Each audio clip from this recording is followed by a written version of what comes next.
My name is Gregor Eisenhorn. I am centuries old.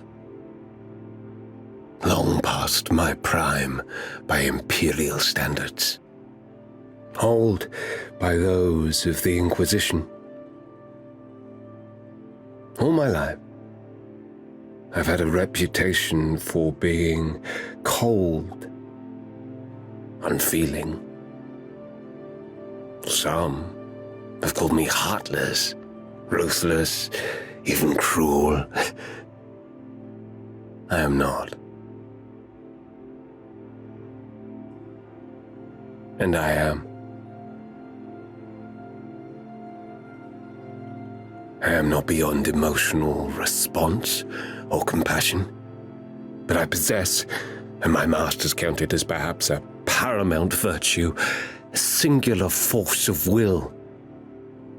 Throughout my career, it has served me well to draw this facility and to steel myself unflinching at all this wretched galaxy can throw at me.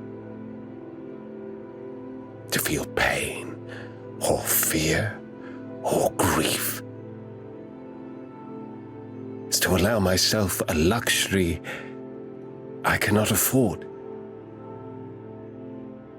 As a devoted member of His Majesty the God Emperor's Inquisition, I find that my philosophy bends towards that of a radical. To the outside galaxy, members of our orders appear much alike. An inquisitor is an inquisitor, a being of fear and persecution. It surprises many that internally we are riven with clashing ideologies. Or to express in simple terms, some inquisitors are Puritans and some are radicals. Puritans believe in and enforce the traditional station of the Inquisition, working to purge our galactic community of any criminal or malevolent element of the triumvirate of evil, alien, mutant, and demon. Anything that clashes with the pure rule of mankind. The preaching sun, the ministerium, and the letter of imperial law is subject to a Puritan inquisitor's attention. Hardline, traditional, merciless. That is the Puritan way. Radicals believe that any methods are allowable if they accomplish the inquisitorial task. I have embraced and used forbidden resources, such as the warp itself, as weapons against the enemies of mankind. As a great man, Gideon Ravenor, had once said to me, I believe radicalism is inevitable. We all become radicals eventually. As we appreciate that we must know our enemies in order to defeat them, the real danger comes from the extreme Puritans. Puritanism is fueled by ignorance, and ignorance is the greatest peril of all. That's not to suggest the path of the radical is easy. Eventually, even the most careful and most responsible radical will be overwhelmed by the warp. The real judge of character is what a good man can do for the Imperium before he is drawn too far. I have come to understand that time changes everything, and the line between light and dark is dimmer to old eyes. Are the people who lived in the past who live now? Am I the same?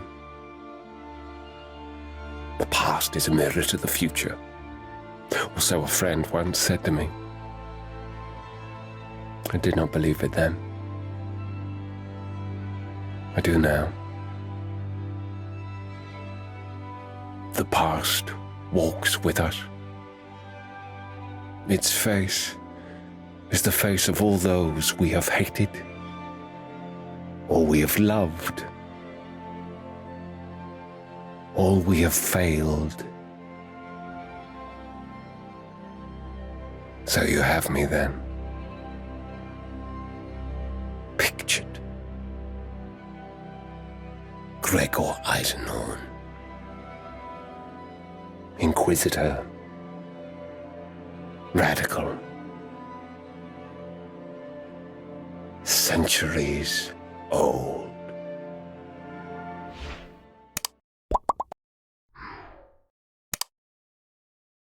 Something's got me all riled up. This here TikTok ban. I've seen all me war boys and girls give me shout-outs, screaming their love and making no way strong. We've been gobbing our big fights, our well-good victories, and now they want to take it all away. Foolish zoomies, thinking you can silence the might of the Orks. I ain't gonna let your silly band stop the war. With every like, every dance, we sparked a fire in the hearts of war boys across the galaxy. No more hiding in shadows, no more quiet. So listen well. I'm proud to announce the dawn of a new era. I'm unleashing my own platform, Thraka Talk Tubegram. It's a place where the orkiest of orcs can gather and share their gubbins, their killies, and their big bad flashy things. And you can find it all over those other platforms too. So let's crump this galaxy together, 'cause this boss ain't going nowhere. The war never dies. Spare us your pity, Xenos scum. You gush about your connection with nature, your primal wisdom. But what has it brought you? Where are your marvels of engineering? Your voyages of discovery, your great insight into the nature of the universe. Even at our basest, when we dressed as you do, dwelt as you do, hunted as you do, lived as you do, we did more than merely survive. We built wonders. We made great journeys. We forged epics.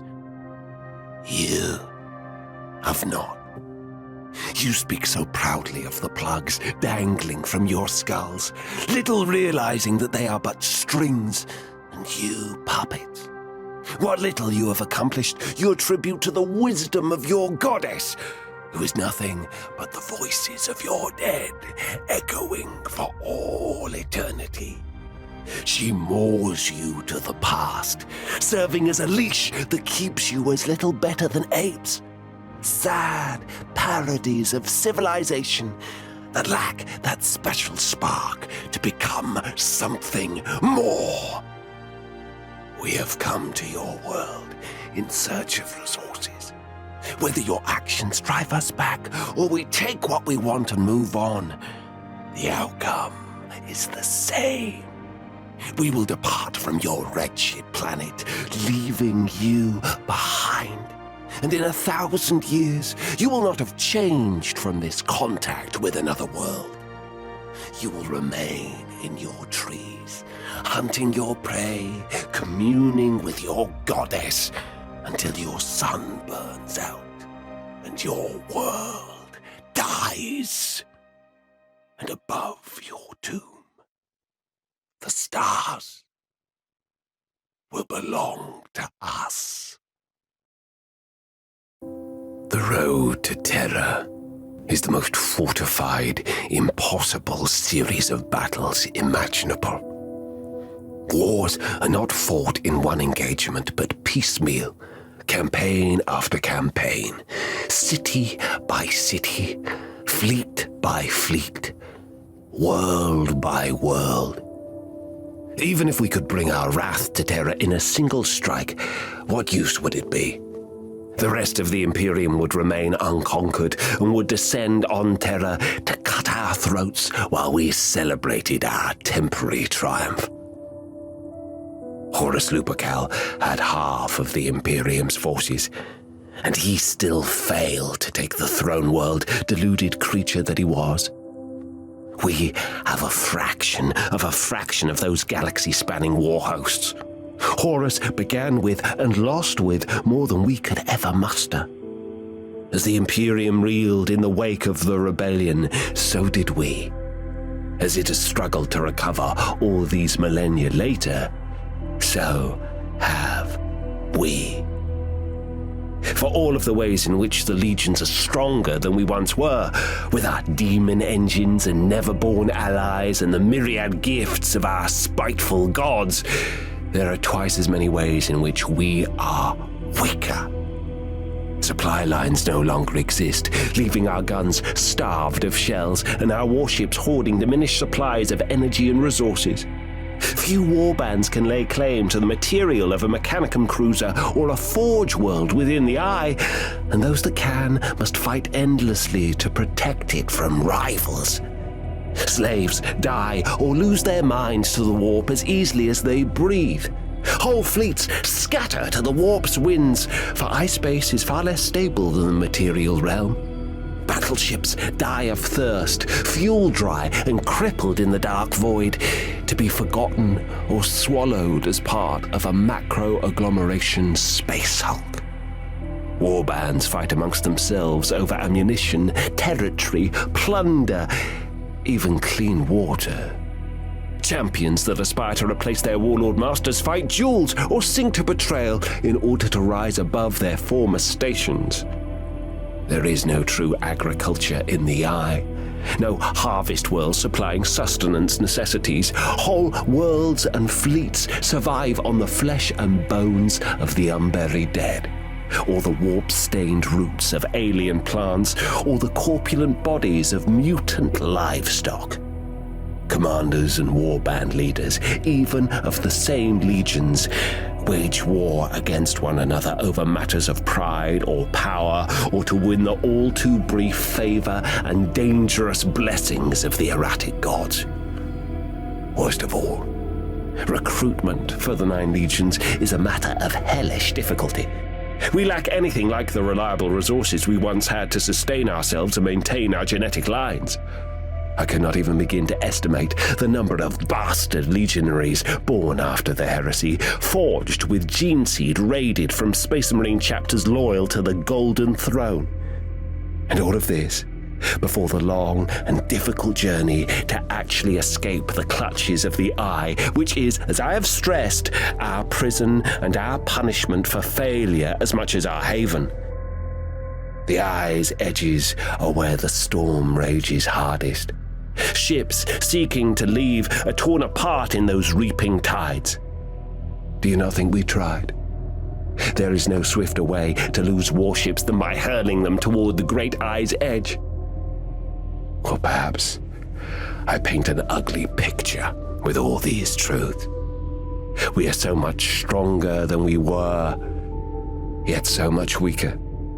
We have such zealous purity of purpose, weighed down by impoverishment, treachery, and desperation. I will not lie, not even here, for deceit will be useless. The Black Legion's history carries its share of shame and bitterness, as well as the glories we clutch with such pride. Some Imperial scholars cannot imagine why we have not yet won. Others cannot see anything but defeat in our future. There is no clear truth. It is all smoke and mirrors, all illusion and confusion. The ritual dagger slid into Argel Tal's spine, gentle as a lover's touch. Raum's furious cry trailed away, faded, and not even an echo remained. For the first few seconds, there was nothing. When pain blossomed from the wound, it did so like something unfolding cold inside him, wrapping round his bones. He staggered, claws scraping over the metal battlements, all strength sucked from him. Claws. Hands. His hands scratched at the battlements. A legionary's hands. A legionary's weakness. Realm. There was no realm. The demon's absence was a shock many times more painful than the knife. Ghazghull Tal's helmet slipped clear, baring his too human face to the downpour. He tasted the blood of countless innocents slaughtered in the Shadow Crusade. It stung his eyes, and he couldn't summon the strength to wipe his face clean. The knife came free with a jerk and the crunch of violated meat. It took the pain with it, flooding his muscles with a hatefully pleasant numbness. Erebus stood patiently, watching Ghazghull Tal collapse. In his hands he held a knife the length of his forearm, bone-handled and engraved in Colchizian runic script. "It was always you," the chaplain said. "In every one of the 10,000 paths, your erratic, emotional foolishness leads us to lose the war. You had one last chance to turn away from this fate. If you could just overcome the death of that worthless whore priestess. But no. You begged me to bring her back, and in doing so proved you were as worthless as she was. You cannot be relied upon. You cannot be trusted. You cannot, for want of a better word, be controlled. And we need control if we are to win this war, my boy." Ghazghull Tal coughed blood, reaching a trembling hand out to drag himself closer to his killer. "Don't fight it," Erebus shook his head. "I confess, I'm amazed that you can move at all. No one else has been able to move after the killing stroke. What a saddening moment to discover you're stronger than I thought." Ghazghull Tal crawled another meter closer. Erebus smiled, resting a boot on the Vakrajal's hand. Ceramite started to split and crack, but there was still no pain. "Khan has been chosen," the chaplain stated. "And in every future I saw, the one thing that altered his fate was you. You, my boy, would have saved him. I am Destiny's hand, Ghazghull Tal. Can you even conceive of my role and responsibility? You would break my path and change Khan's fate. I cannot allow that. Let him carve his destiny free of your fraternity. Immortality awaits him this way." Ghazghull Tal lifted his head, speaking through clenched teeth. "I die," he breathed, "in the shadow of great wings. Not here. Not here." Erebus stepped aside. Behind him, the fortress tower was marked by the Imperial Aquila, streaked with blood from the hellish storm. The two-headed eagle stared into the rain, its wings wide and proud. "So you do," Erebus agreed, and the chaplain turned away. "Goodbye, my son."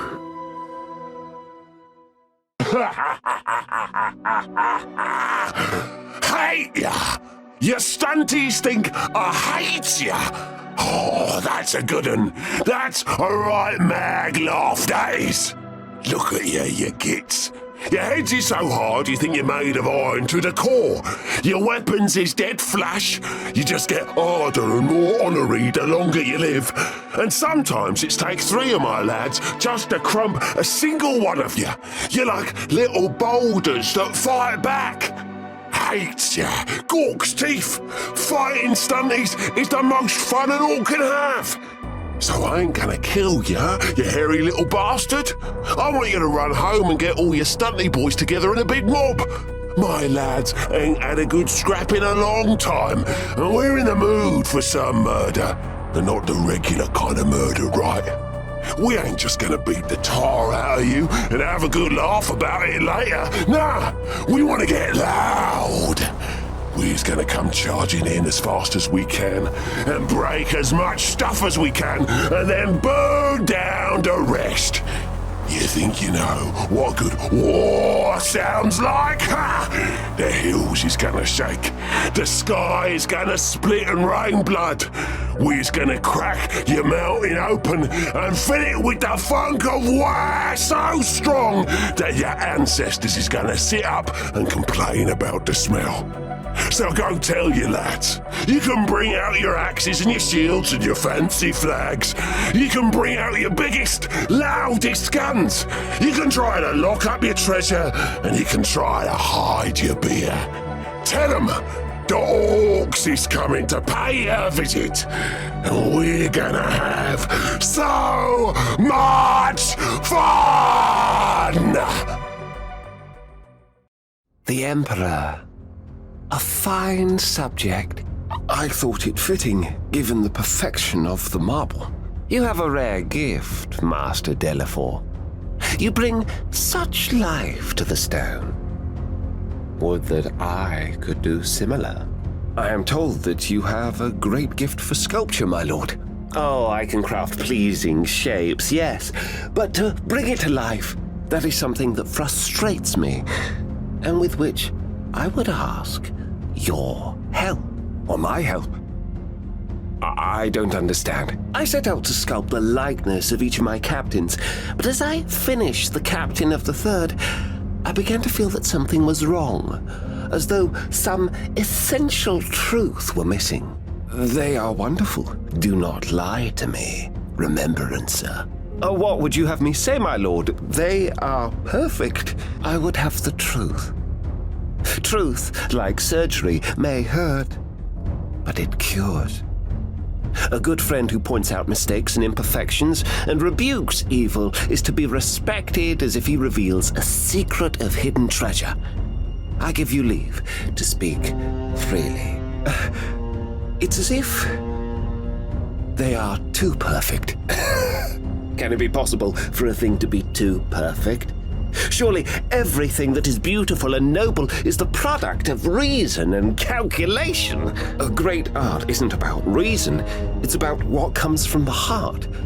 You can work with all the technical perfection in the galaxy, but if there's no passion, then it is wasted effort. There is such a thing as perfection, and our purpose for living is to find that perfection and show it forth. Everything that limits us, we have to put aside. No, my lord, for the artist who aims at perfection in everything achieves it in nothing. It is the essence of being human that one does not seek perfection. And what of your own work? Do you not seek perfection in it? People throw away what they could have by insisting on perfection, which they cannot have, and look for it where they will never find it. Were I to await perfection, my work would never be finished. Well, you are the expert, my lord. It is of no matter. I see that I was right to have spoken to you. I shall never lay chisel to marble again, for I am clearly wasting my time. No, my lord, that's not what I meant. I thank you for your time, Master Delafour, and I will leave you to continue your imperfect work. Oi! Listen up, you little runt. I know you get excited.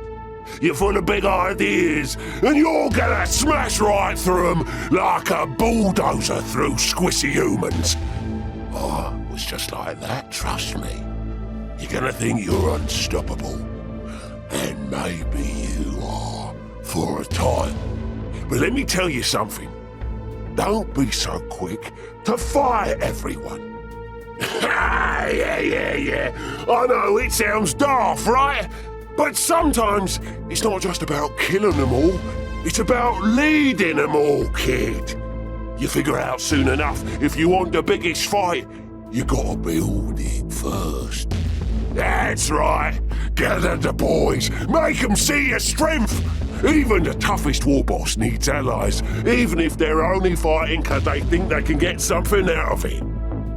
Now, let's talk about power.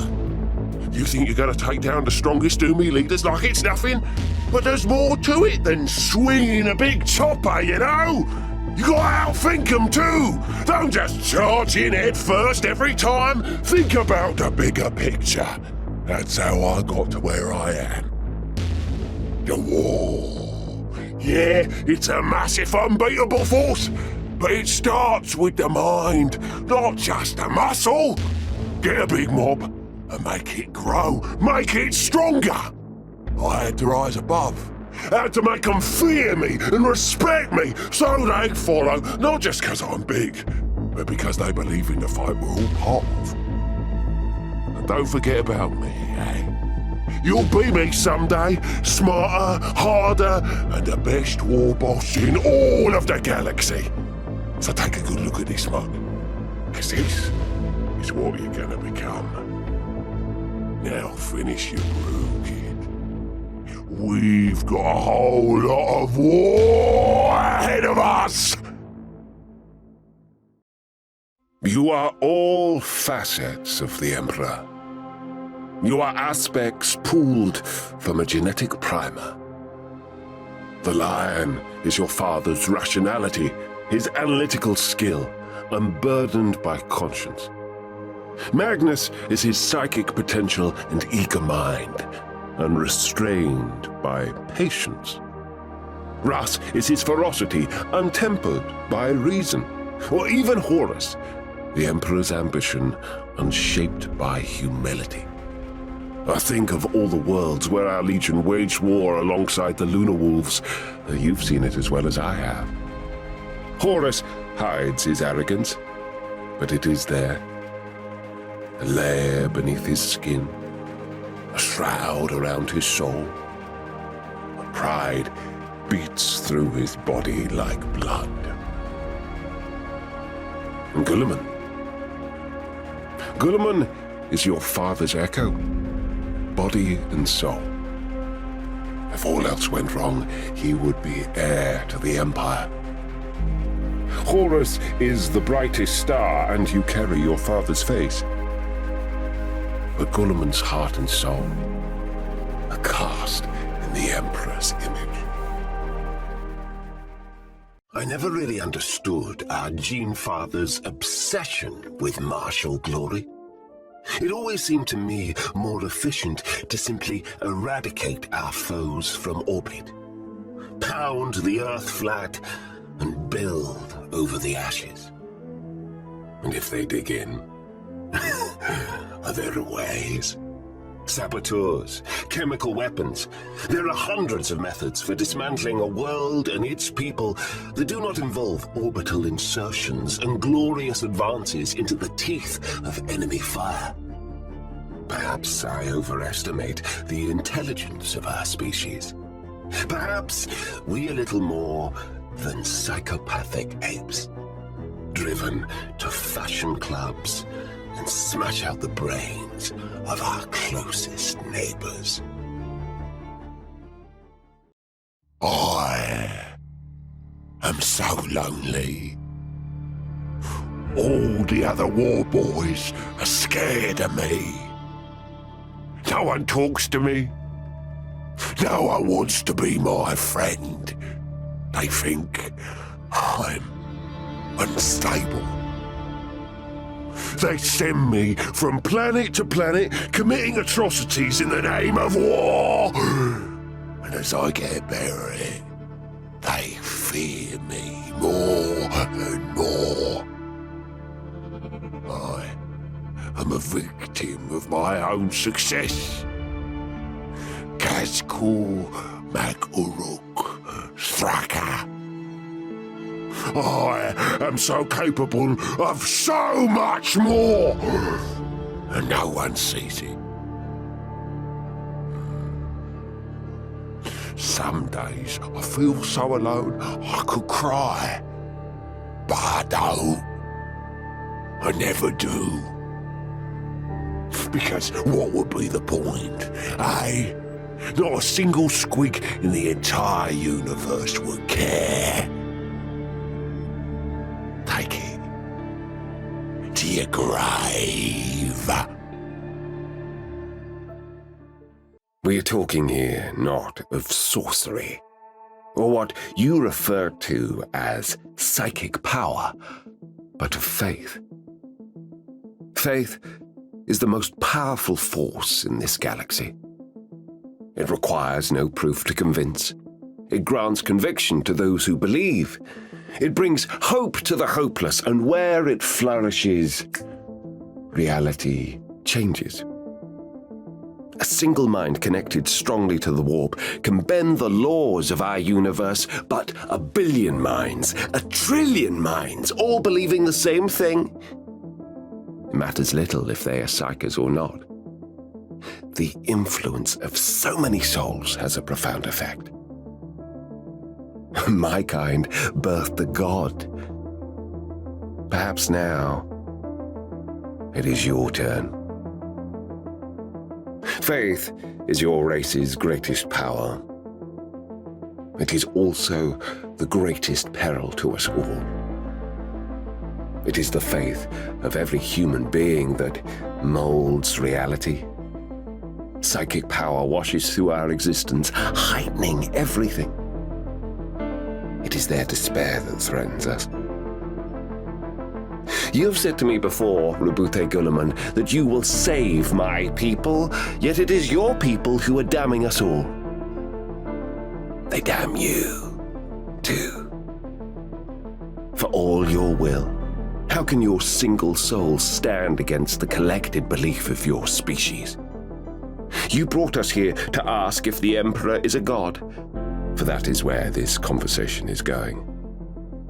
But the questions you should be asking yourself are, am I a god? And if I am a god, am I free?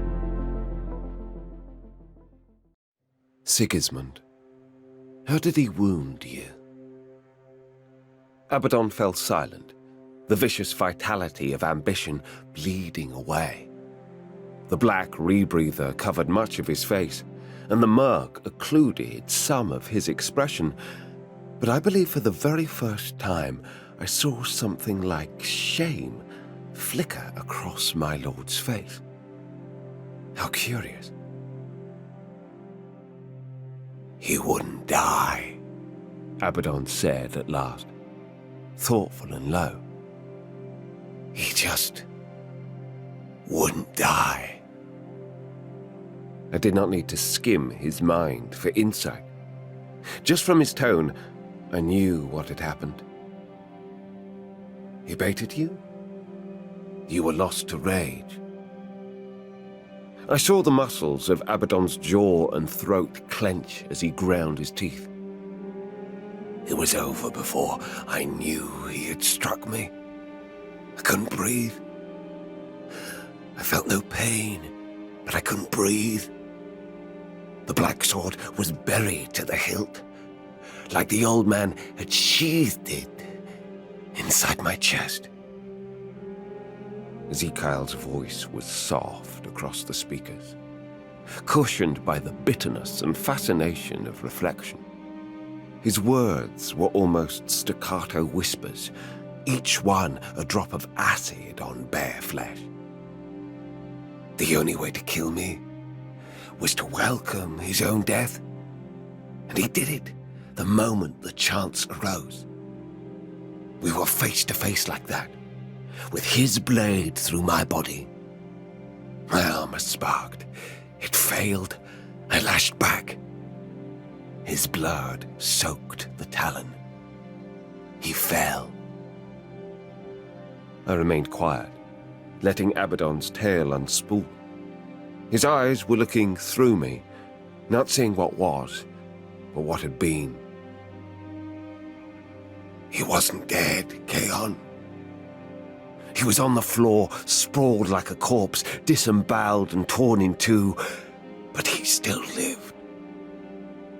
I was on my knees, forcing my dead lungs to keep breathing, kneeling over him like an apothecary.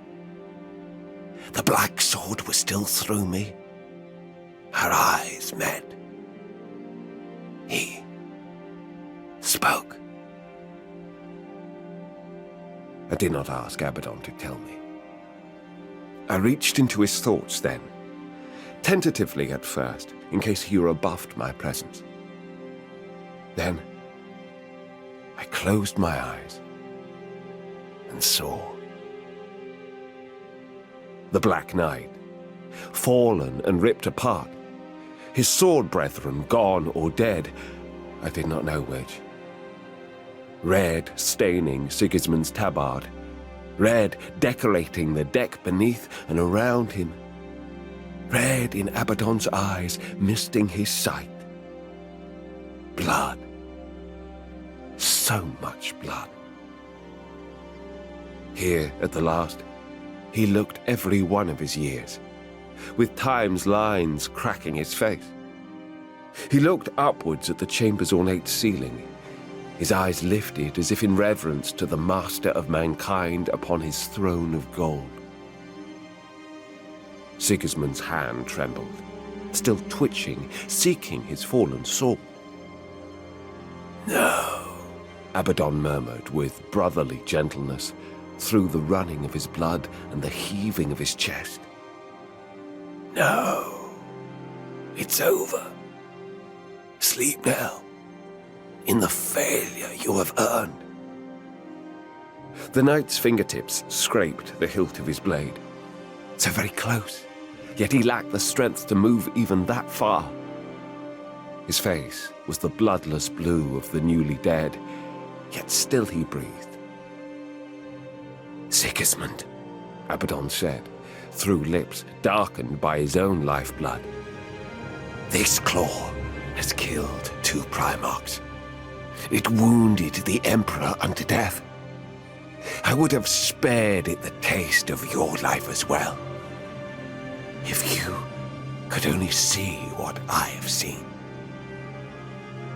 As I stared through Abaddon's eyes, I confess I expected the triteness of some knightly oath or a final murmur in the Emperor's name. Instead, the ruined thing that had been the first captain of the Imperial Fists and High Marshal of the Black Templars spoke through a mouthful of blood, committing the last of his life to biting off each word, ensuring he spoke each one in shivering, sanguine clarity. You will die as your weakling father died. Soulless, honorless, weeping, ashamed. Sigismund's last word was also his last breath. It sighed out of his mouth, taking his soul with it. In the apothecarian, I opened my eyes and found I had nothing to say. Words eluded me in the wake of Sigismund's final curse. What must I do to keep my children safe? In answer, something rose from nothing. A flat stone. As long as a man and wider by half, not carved by human hands. Shaped instead by time and tide into a perfect altar. The first altar and the last. And on its flat surface, a knife. A crude thing with a blade of chipped stone and a handle wrapped in animal hair. Fabius stared at it. He looked up, but no answer was forthcoming. There was only a pregnant silence as the gods waited to see what he would do. He went to the altar and picked up the knife. It weighed nothing, and yet was heavier than any weapon known to man. He looked down. His armor, his coat, all gone. He was alone. For the first time in centuries, he was truly alone. He examined himself with an apothecary's eye. The thinness of his frame, the way his flesh wrinkled against his bones, the rawness of the contact nodes, the liver spots, the stink of weakness. A friend of mine has often told me that there are only two types of people. Those who lie on the stone, and those who hold the knife. I think I have held this knife forever, for longer than I can recall. As he spoke, he brandished it. The stone became steel, and the knife became a scalpel, if only for an instant. He remembered his experiments, the faces of those sacrificed in order to buy him time, to buy him knowledge, freedom.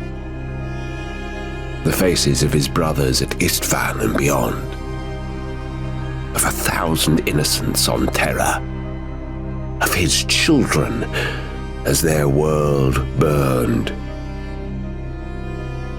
But now, it is my turn to lie on the stone, to ensure that the sun rises and the crops grow, and that my people are safe. He climbed onto the altar and clasped the knife with two hands. It took a moment to steady it, to steel himself, though he had done worse things to himself many times before.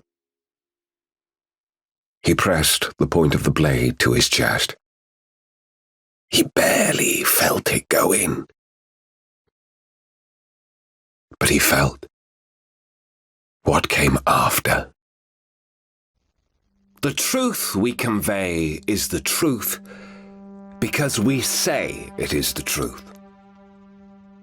Is that enough? I don't believe so.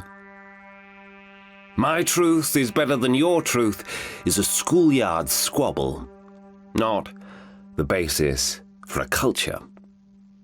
I am right and you are wrong is a syllogism that collapses as soon as one applies any number of fundamental ethical tools. I am right, ergo you are wrong. We can't construct a constitution on that. And we cannot, should not, will not be persuaded to iterate on its basis. It will make us what? Oh, liars?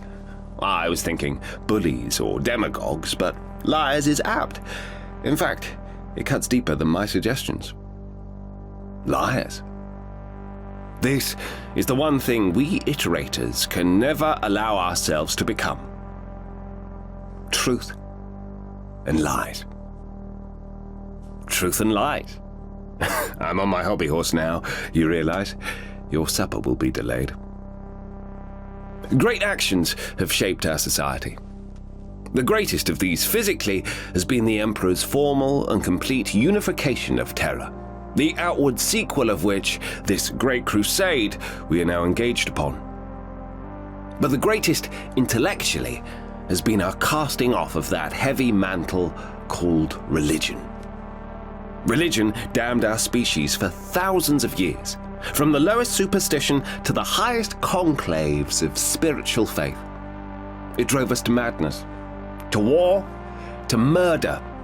It hung upon us like a disease, like a shackle ball. I'll tell you what religion was. Ignorance. Since the earliest times, Our species has striven to understand the workings of the cosmos, and where that understanding has failed or fallen short, we have filled in the gaps, plastered over the discrepancies with blind faith. Why does the sun go around the sky? I don't know, so I will attribute it to the efforts of a sun god with a golden chariot. Why do people die? I can't say, but I will choose to believe it is the murky business of a reaper who carries souls to some afterworld. Religious faith, belief in demons, belief in an afterlife, and all the other trappings of a preternatural existence simply existed to make us all more comfortable and content in the face of a measureless cosmos. They were sops, bolsters for the soul, crutches for the intellect, prayers and lucky charms to help us through the darkness. But we have witnessed the cosmos now, my friend. We have passed amongst it. We have learned and understood the fabric of reality. We have seen the stars from behind and found they have no clockwork mechanisms, no golden chariots carrying them abroad. We have realized there is no need for God, for any gods, and by extension, no use any longer for demons or devils or spirits. The greatest thing mankind ever did was to reinvent itself as a secular culture. But what of faith? Well, faith has a quality, even when religion is gone. We still need to believe in something, don't we? Well, here it is. The true purpose of mankind is to bear the torch of truth aloft and shine it, even in the darkest places. To share our forensic, unforgiving, liberating understanding with the dimmest reaches of the cosmos. To emancipate those shackled in ignorance. That is what we can harness our boundless faith to. These last few months, we have quashed an entire culture. Make no mistake, we haven't brought them to heel or rendered them compliant. We have quashed them, broken their backs, set them to flame. I know this because I know the War Master unleashed his Astartes in this action. And don't be coy about what they do. They're killers, but sanctioned. I see one now, one noble warrior at the back of the hall. The souls we have lately conquered believed in an imperium, a rule of man. Nevertheless, we killed their emperor and forced them into submission. We burned their cities and scuppered their warships. Is all we have to say in response to their why a feeble, I am right and you are wrong? Yet we are. We are right. They are wrong. This simple, clean faith we must undertake to teach them. We're right. They are wrong. Why? Well, not because we say so. Because we know so. We will not say, I am right and you are wrong, because we have bested them in combat. We must proclaim it because we know it is the responsible truth. We cannot, should not, will not promulgate that idea of any other reason than we know, without hesitation, without doubt, without prejudice, that it is the truth. And upon that truth we bestow our faith. They are wrong. Their culture was constructed upon lies. We have brought them the keen edge of truth and enlightened them. And on that basis, and that basis alone, go from here and iterate our message. Your supper's getting cold. Dismissed.